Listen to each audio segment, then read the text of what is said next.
Hello બાળકો, કેમ છો?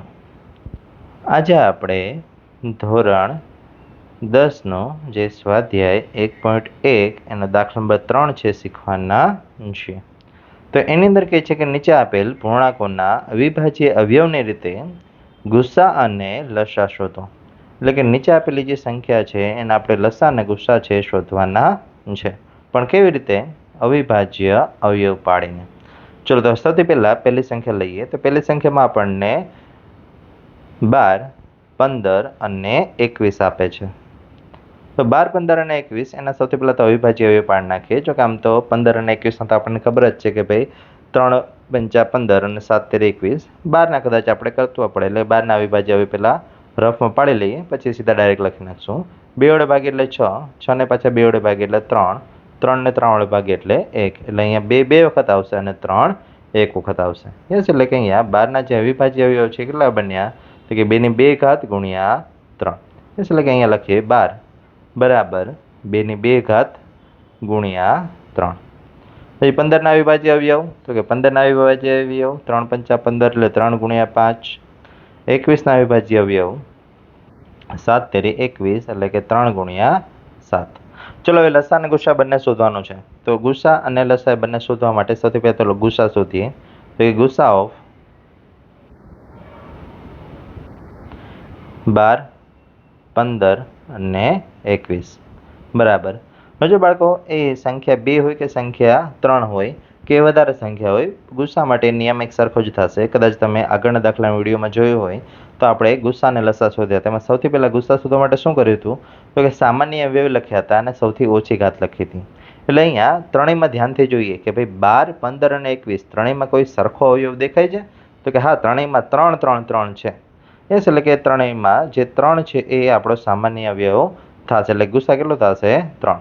હવે લસા શોધીએ. તો કે લસા ઓફ 12, 15 અને 21. તો કે લસા માટે બધા જ અવયવ લખી નાખવાના, પણ એક જ વખત લખવાના, અને એમાં સૌથી વધારે ઘાત લખવાની. મતલબ કે સૌથી પહેલા 2, પછી 3, પછી 5 અને પછી 7. ચલો, 2 ની સૌથી વધારે ઘાત તો કે 2, અને બીજા બધાની તો એક એક જ ઘાત છે એટલે ત્યાં એક એક જ આવશે. 2 ની 2 ઘાત એટલે 4 ગુણ્યા 3 પંચા 15 ગુણ્યા 7. 15 ચોક 60 ગુણ્યા 7, 6 સત્તા 42 અને પાછળ 0 નો 0 એટલે 420 છે આપણો લસા થશે. એટલે આવી રીતે લસા અને ગુસ્સા છે આપણને બંને મળે છે. ચલો, બીજી બે સંખ્યા એટલે 17, 23 અને 29. એટલે કે હવે અહીંયા બીજાનો આપણે શોધીએ. 17, 23 અને 29.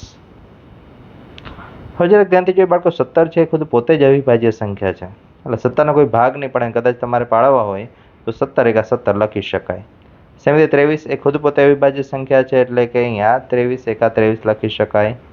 અને 29 એ પણ ખુદ પોતે જ અવિભાજ્ય સંખ્યા છે, એટલે કે 29 એકા 29 લખી શકાય. આના સિવાય બીજા કોઈ જ ભાગ પડશે નહીં. ચલો, આના પરથી આપણે ગુસ્સા અને લસા શોધવા પ્રયત્ન કરીએ. તેથી ગુસ્સા ઓફ 17, 23 અને 91 બરાબર. હવે અહીંયા બધામાંથી સામાન્ય અવયવ ગોતો. તો બધામાંથી સામાન્ય અવયવ એક જ છે, એટલા માટે એનો ગુસ્સા કેટલો થશે? 1. અને લસા ઓફ 17, 23 અને 91 બરાબર. બધા જ અવયવનો ગુણાકાર એટલે 1 ગુણ્યા 17 ગુણ્યા 23 ગુણ્યા 29. ચલો, 17 એકા 17 અને 17નો હવે 23 સાથે ગુણાકાર કરી દઈએ. તો કે 17 તેરી 51 વધી પડી 5, 17 દુ 34, 34 ને 5, 34 અને 5 39 ગુણ્યા 29. હવે 391 એનો આપણે 29 સાથે ગુણાકાર કરીએ. 9 નો 0, 2 એકા 2, 9 દુ 18 વધી પડી 1, 3 દુ 6, 6 ને 1 7, 9 એકા 9, 9 9 81 વધી પડી 8, 9 તેરી 27, 27 અને 8 35, 9, 3, 8 અને 5, 8 અને 5 13, 13નો તગડો વધી પડે 1, 3 ને 7 10, 10 ને 1 11, એટલે અહીંયા મળશે આપણને 11,339. એટલે આવી રીતે આપણને લસા અને ગુસ્સા છે એ બંને અહીંયા મળે છે. ચલો હવે આગળ છેલ્લો દાખલો કરીએ. તો છેલ્લા દાખલામાં આપણને કહે છે કે 8, 9 અને 25 આ ત્રણેય સંખ્યાઓના ગુસ્સા અને લસા છે આપણે શોધવાના છે. તો ચલો 8, 9 અને 25 એ ત્રણેય સંખ્યાના લસા અને ગુસ્સા છે આપણે શોધીએ. 8, 9 અને 25. ચલો સૌથી પહેલા તો 8ના અવિભાજ્ય લખીએ. 8 બરાબર શું થશે? તો કે 2 ની 3 ઘાત એટલે કે 2 ગુણ્યા 2 ગુણ્યા 2. પછી 9 બરાબર તો કે 3નો વર્ગ અને 25 બરાબર 5નો વર્ગ. અને આ બધાના ગુણાકારમાં આપણે 1 તો અહીંયા લખી શકીએ, કારણ કે સામાન્ય એવું કાંઈ નથી એટલે સામાન્ય એવું આપણે 1 લેવું પડશે. તેથી લખી શકાય ભાઈ ગુસ્સા ઓફ 8, 9 અને 25 બરાબર બધામાંથી સામાન્ય અવયવ 1 અને 1ની સૌથી ઓછી ઘાત 1 એટલે અહીંયા ગુસ્સા ઓફ 8, 9 અને 25 બરાબર 1 અને લસા ઓફ 8, 9 અને 25 બરાબર તો કે બધા જ અવયવ લઈ લેવાના એટલે 1 તમે લો કે ન લો ચાલશે. પછી 2ની 3 ઘાત, 3ની 2 ઘાત અને 5ની 2 ઘાત. યસ, કારણ કે 2, 3 અને 5 આ ત્રણ જ અવયવ છે અને બધાની સૌથી વધારે ઘાત છે આપણે લઈ લીધી છે.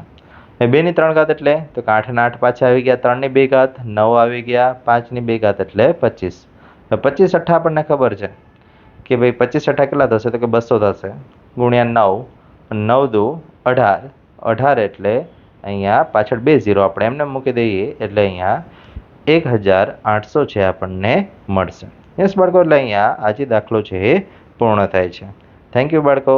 મળીએ નેક્સ્ટ વિડીયોમાં નેક્સ્ટ દાખલા સાથે.